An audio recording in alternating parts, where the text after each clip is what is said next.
casa e estejam fazendo o possível para manter a normalidade da vida estudantil dentro desse período de quarentena. Nós sabemos que é complicado, mas a gente vai tentar fazer o possível para que as coisas possam voltar ao normal, pelo menos por meio dessas videoaulas que nós estamos gravando, e garantir que vocês consigam ter acesso aos conteúdos que já estavam planejados para esse ano letivo.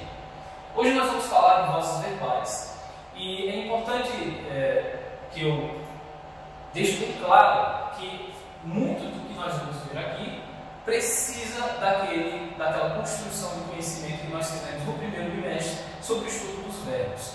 Então nós passamos praticamente 3 meses falando apenas sobre verbos, desde a sua conceituação mais básica até mesmo o processo de flexão de cada um deles, ou pelo menos dos verbos mais importantes da língua portuguesa. Vimos uma metodologia que eu acredito ser mais simples para compreender o processo de conjugação, de flexão verbal, e agora nós vamos começar a entender como o verbo, tudo aquilo que vocês estudaram, é aplicado no contexto linguístico. Como é que nós fazemos o uso desses verbos para a construção de sentido dentro das frases e dentro das orações que nós criamos.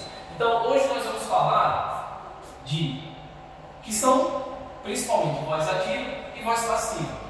Mas para falar desses conceitos de voz ativa e passiva, é importante que eu trabalhe com vocês alguns outros contextos, como por exemplo verbos neutros, a transitividade verbal, muito embora a gente não vá se aprofundar tanto, mas já é algo que vocês dominam das séries do Fundamental 2, dos anos finais do Fundamental 2, e consequentemente os tipos de vozes, ok? Então quando você fala da construção de uma oração, ou seja, de uma frase verbal, nós vimos que toda análise sintática básica da língua portuguesa parte de 2 elementos: de quem eu falo e o que eu falo, do sujeito dedicado. A voz verbal me ajuda a identificar quem, em relação à ideia do verbo, realiza essa ação. Então, no fim das contas, a gente pode dizer que a voz verbal é a percepção de quem realiza de fato a ação. Então, quando eu estiver falando em voz verbal, eu estou falando da ideia de agente ou da ideia de paciente. Esses 2 conceitos nós vamos aprofundar mais adiante, mas eles são os definidores da ideia de voz ativa e voz passiva, ok? Antes de começarmos a falar de voz ativa e voz passiva, é primeiro necessário falarmos do que são os chamados verbos neutros. Quando nós fazemos as flexões verbais, normalmente percebemos que ali alguém de fato está realizando uma ação. Acontece na língua portuguesa. Alguns verbos indicam ações, indicam situações verbais que não necessitam de um sujeito. Então, a primeira situação é que existem frases que não possuem um sujeito, as chamadas orações sem sujeito. E elas acontecem na presença de um tipo de verbo que nós chamamos de verbo impessoal. Então, por exemplo, o verbo haver aqui, ele não é um verbo que possa ser considerado pessoal, porque quando eu digo havia luz na janela, ninguém havia, e esse havia no sentido de existir. Ninguém existia luz na janela. É uma situação que ninguém realiza. Então, nesse caso, o verbo haver é um verbo impessoal e, consequentemente, a sua oração é sem sujeito. E lá no conceito nós vimos que para falar em voz verbal é preciso entender quem de fato realiza essa ação, quem é o sujeito dela. Então, não tem como falarmos em voz ativa ou voz passiva quando o seu verbo for um verbo impessoal. Então, nesse caso do verbo haver, no sentido de existir, não podemos falar que aqui exista uma voz ativa ou passiva. Segundo caso, que ainda dentro desse contexto de verbos que são capazes de indicar uma ação, mas ninguém os realiza, você tem os fenômenos naturais. Então, choveu ontem, ninguém choveu. Às vezes vocês confundem quando a gente maliciosamente coloca choveu em São Paulo. E aí vocês vão ser ao pote e dizem que o sujeito da frase é São Paulo. Cuidado, São Paulo é o lugar onde choveu. Não foi São Paulo que choveu. Não foi ele que realizou a ação de chover. São Paulo é só uma disjunta adverbial. Então, choveu ontem em São Paulo, por exemplo, ou choveu ontem, para nos mantermos ao exemplo que já está aqui, também é uma oração sem sujeito, e consequentemente nós não precisamos falar em voz ativa ou passiva. Ok? Também não falamos em voz ativa ou passiva quando o nosso verbo é de ligação. O que é o verbo de ligação? É aquele verbo que, como o próprio nome diz, estabelece uma ponte, estabelece uma relação entre o sujeito da oração e uma característica dele presente no predicado. E nós já estudamos em séries anteriores que chamamos de predicativo. É importante vocês lembrarem que na língua portuguesa são poucos os verbos. Eu vou exemplificar alguns aqui que nós podemos chamar de verbos de ligação. Então, o verbo ser, o verbo estar, o verbo continuar. Todos esses verbos, além de outros que normalmente a gente encontra nas gramáticas, são verbos que não têm a função de indicar uma ação. Eles são verbos que indicam estados. Vocês vão encontrá-los como verbos não nocionais. Eles não são capazes de indicar essa ideia de ação. Então, quando você tem um verbo de ligação na sua construção, ali você também não vai se preocupar em falar em voz ativa ou voz passiva. Então, a lua é redonda, esse é ajuda a identificar a relação entre essa característica redonda e quem a possui, a lua. Então, esse verbo faz a ponte, faz a ligação, que dá esse nome, entre o sujeito e o seu adjetivo lá, que no caso, em termos de funções sintáticas, se refere a um predicativo do sujeito.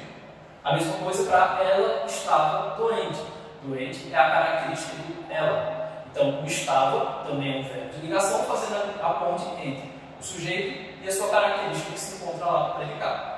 Dito isso, então, passemos a estudar as vozes verbais. Então, a primeira que nós precisamos entender, precisamos compreender, é a chamada voz ativa. Como é que você vai identificar a voz ativa na sua frase?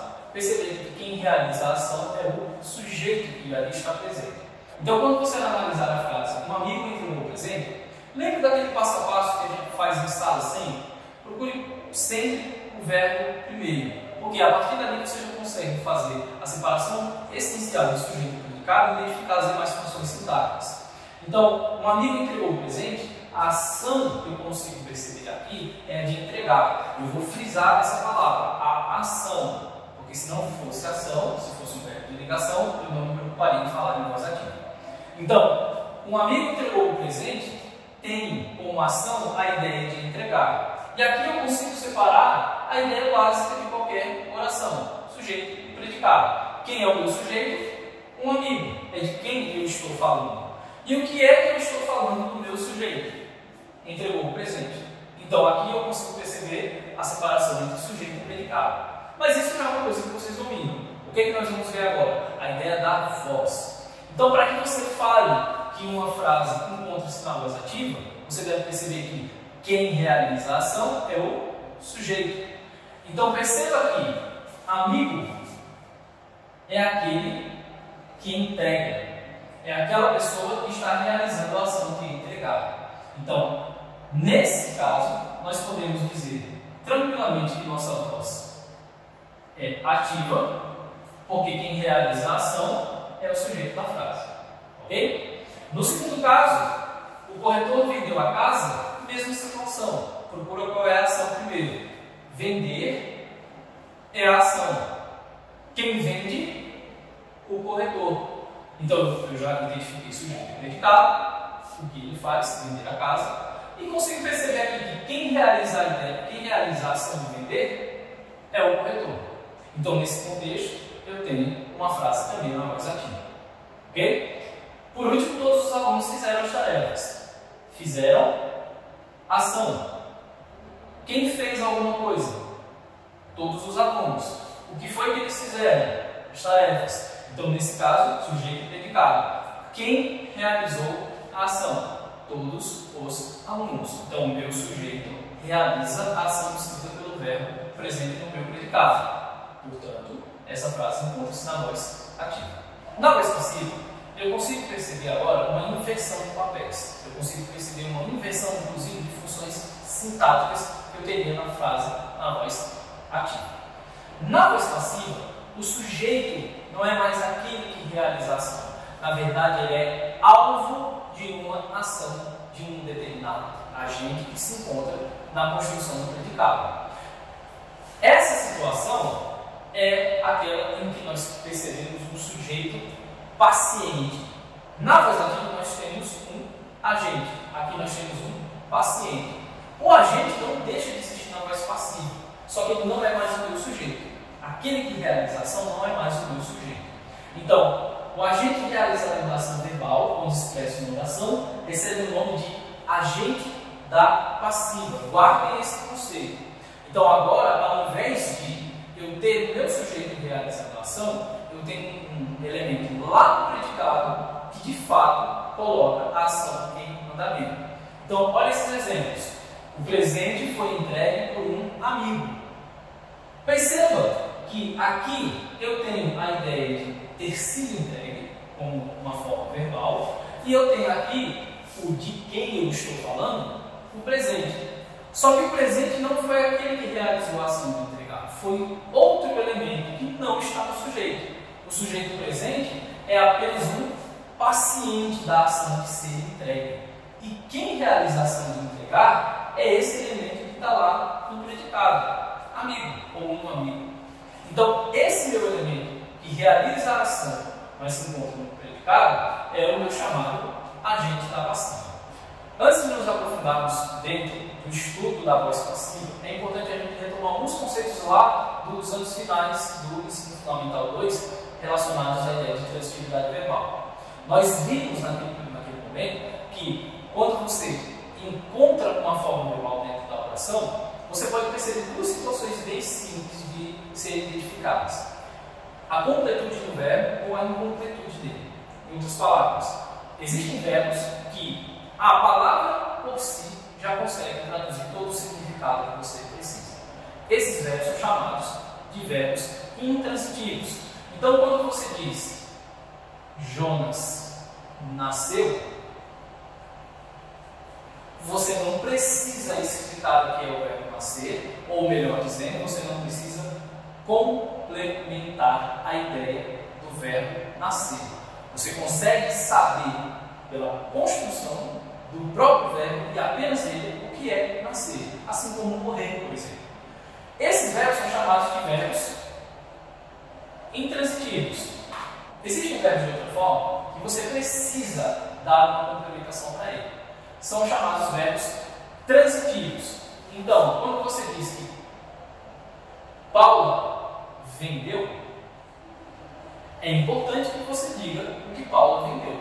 Porque vender uma Ferrari e vender um pirulito são coisas bem distintas. Então, Paula vendeu, a ação de vender, por si só, não consegue traduzir toda a ideia de venda.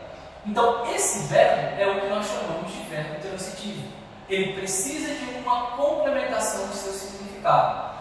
Quem vende, vende alguma coisa. E aí, provavelmente, vocês lembram, lá no ensino fundamental 2, no final do ensino fundamental 2, das perguntas que normalmente esses verbos fazem. Então, por exemplo, verbos transitivos podem fazer perguntas como o que ou quem. Então, Paulo vendeu o quê? Uma casa.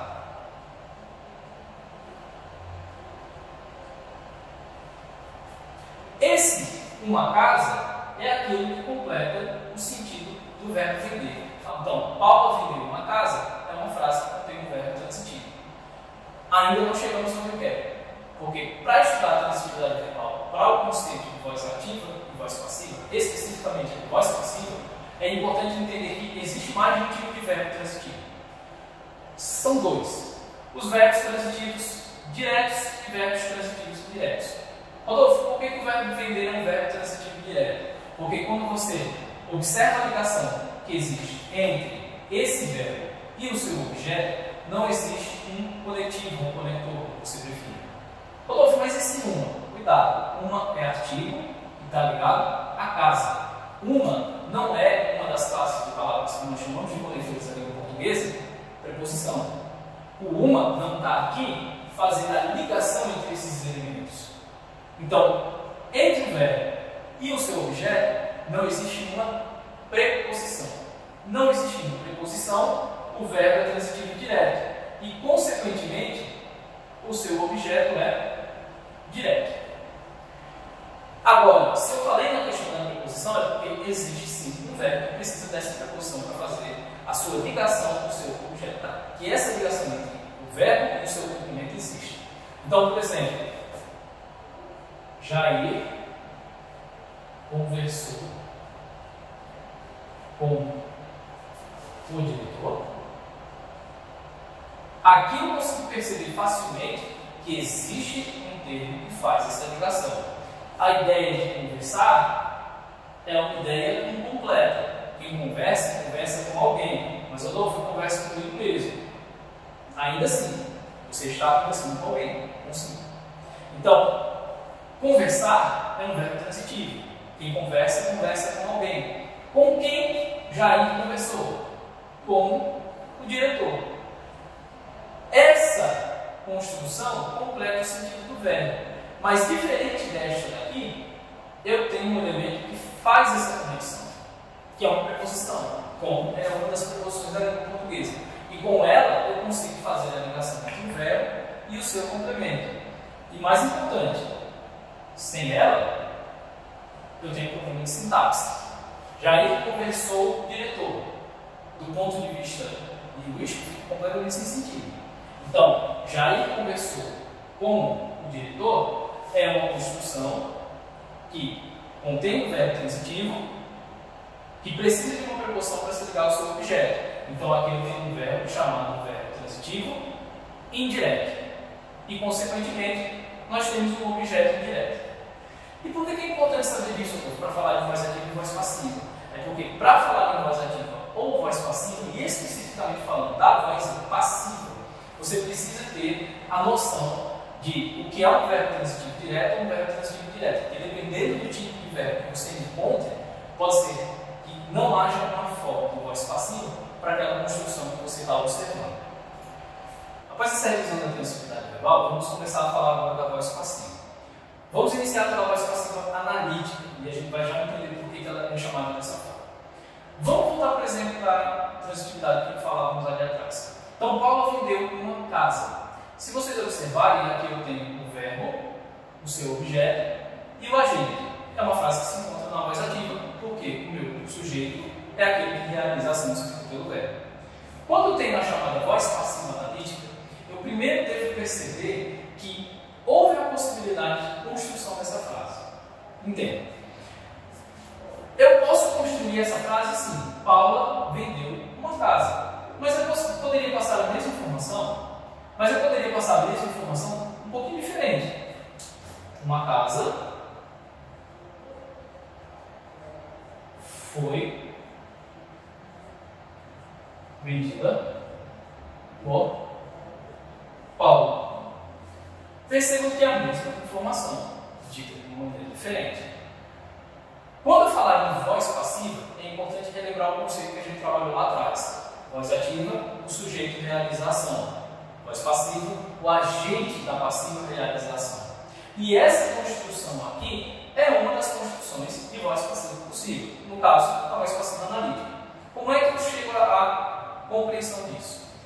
Na voz ativa, você tem o sujeito e o verbo. Para que possa existir uma voz passiva analítica, é primeiro necessário que na voz ativa você tenha condições para fazer uma conversão para a voz passiva, como aconteceu daqui para cá. Perceba nesse caso que uma casa não é mais quem realiza a ação escrita pelo verbo. Uma casa, na verdade, é o objeto dessa ação. É o meu sujeito chamado de sujeito paciente. Segundo, eu tenho uma nova forma verbal, no caso do tempo composto, e aí lembrando, verbo de ligação e o outro verbo, o verbo principal, na sua forma de particípio, coisa que nós vimos no trimestre passado. E por fim, aquele que realiza a ação lá no predicado, no caso, Paula. Paula vendeu uma casa. É a mesma construção em termos de sentido, mas em termos de sintaxe muda um pouco. Então, quando eu estiver falando em voz passiva analítica, o que é que eu preciso perceber? Primeiro, que o meu sujeito é um sujeito paciente, o que isso significa? Ele é o objeto da ação. Segundo, a forma verbal da voz passiva analítica é um tempo composto, verbo de ligação, mais a forma verbal, o que seria o verbo da voz ativa, no particípio. Lembrando que formas verbais, infinitivo, particípio e gerúndio, ok? E, para terminar, em terceiro lugar, eu preciso do meu agente nesse predicado. Esse agente é o que nós chamamos de agente da passiva. E perceba que só foi possível fazer essa conversão aqui por causa deste verbo, que é um verbo transitivo direto, e a gente vai botar isso um pouquinho mais à frente. Então, nestes exemplos aqui, olha, Pedro Álvares Cabral descobriu o Brasil em 1500. Pedro Álvares Cabral, sujeito, descobriu verbo, o Brasil em 1500, o objeto do verbo e o seu adjunto adverbial. Sujeito, predicado, sujeito, que é o agente, verbo transitivo e objeto do verbo. É uma frase que eu posso fazer a conversão para a voz passiva analítica. Verbo transitivo direto, quem descobre algo. Então, o Brasil foi descoberto por Pedro Álvares Cabral. O Brasil, sujeito, foi descoberto. A ação que ele realiza, né? Não. Aqui a gente está falando de voz passiva, então ele é o objeto da ação. Ele foi descoberto. Então, foi descoberto por Pedro Álvares Cabral. Quem descobriu o Brasil? Pedro Álvares Cabral. Então, aqui você tem um sujeito, ou melhor dizendo, você tem um agente da passiva, aquele que de fato realiza a ação da descoberta. Ok? O outro tipo de voz passiva que nós temos é a voz passiva sintética. Sintética e síntese, e simplificada. Essa, em termos de estrutura, é realmente um pouco mais simples, mais enxuta do que a outra. Então, na voz passiva sintética, o que é que nós temos? Primeiro, a necessidade de uma frase que possa ser convertida dessa forma. Então, perceba aqui o seguinte, olha, o corretor vendeu a casa. Quem realizou a ação da venda? O corretor, o meu sujeito. O meu sujeito aqui é, nesse caso, portanto, agente. A ação de vender é de fato uma ação, então não é um verbo de ligação. E é importante eu lembrar que quem vende algo. Então, a ideia de vender é uma ideia de verbo transitivo direto. Ok? Então, o corretor vendeu a casa, verbo transitivo direto. Se é um verbo transitivo direto, precisa de um objeto. A casa é o objeto da venda. Então, essa é uma frase na voz ativa que eu vou poder converter para a voz passiva. E nesse caso aqui, eu fiz a conversão das duas situações. Primeiro, a voz passiva analítica. Lembrando, o que é que acontece? O que é o objeto do verbo passa a ser o sujeito da voz passiva analítica. Então, o corretor vendeu uma casa, a casa, sujeito. 2. O que era o verbo na frase da voz ativa, na forma de voz ativa, passa a ser agora uma locução. Então, vendeu, foi vendido. Verbo de ligação, verbo no particípio. E o que era o sujeito da ação da voz ativa passa a ser agora o meu chamado agente da passiva. Quem realizou a venda? Foi o corretor. Então, o corretor é o meu agente da passiva.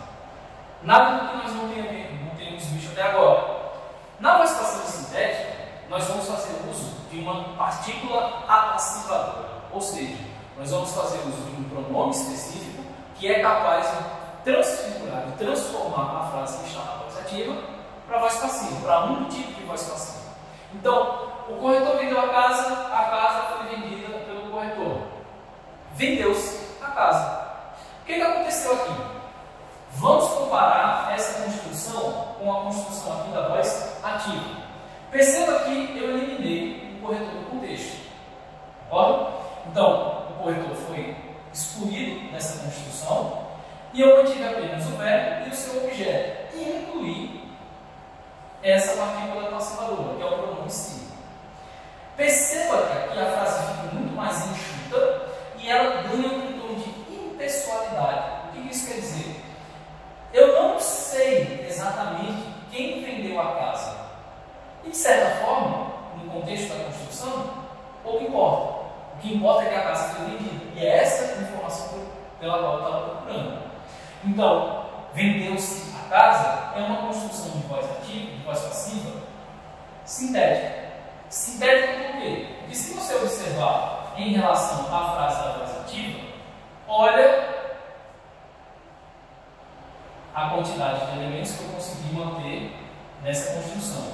E se você fala disso aqui na voz ativa, né? Se você compara com a voz passiva, a casa foi vendida, eu mantive o objeto, eu ainda fiz uma construção um pouco mais complexa do verbo e eu ainda mantive aqui o meu agente, né? Nesse caso aqui, o meu agente da passiva, que corresponderia ao sujeito da voz ativa.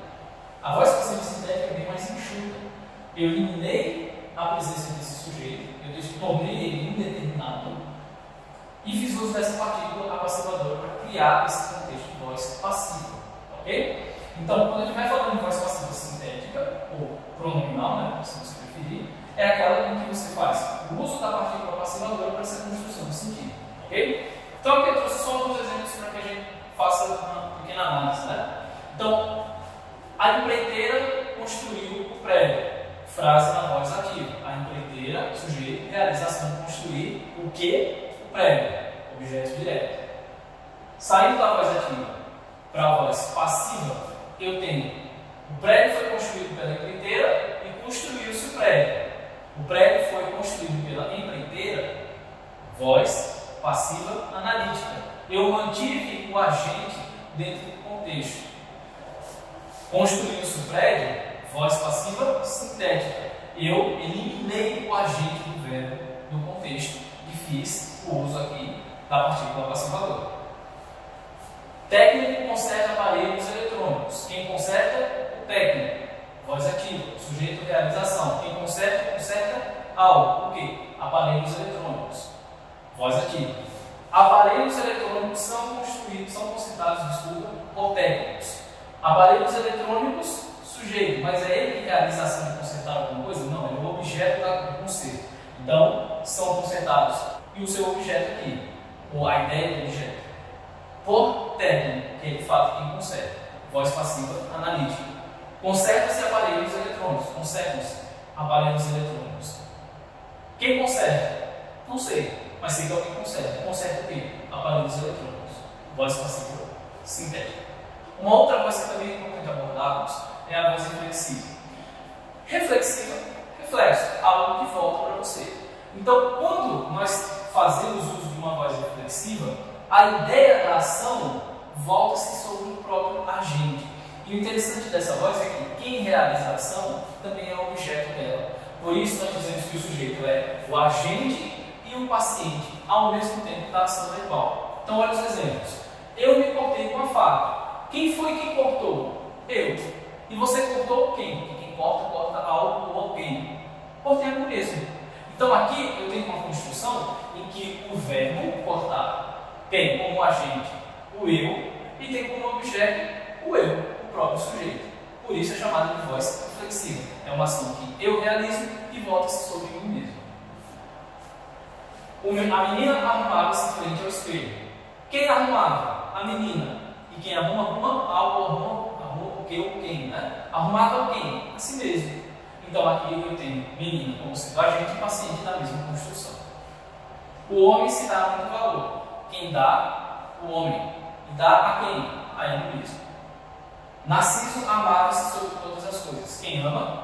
Narciso. E amava a quem ou quem? A si mesmo. Eu me penteei novamente. Quem penteou? Eu. Penteou a quem ou quem? A mim mesmo. Voz reflexiva. E para finalizarmos, a chamada voz reflexiva recíproca. O que é isso? Primeiro, reflexiva, porque é uma ação que também volta-se sobre si, como foi o caso anterior, e recíproca, porque ela acontece em duas vias.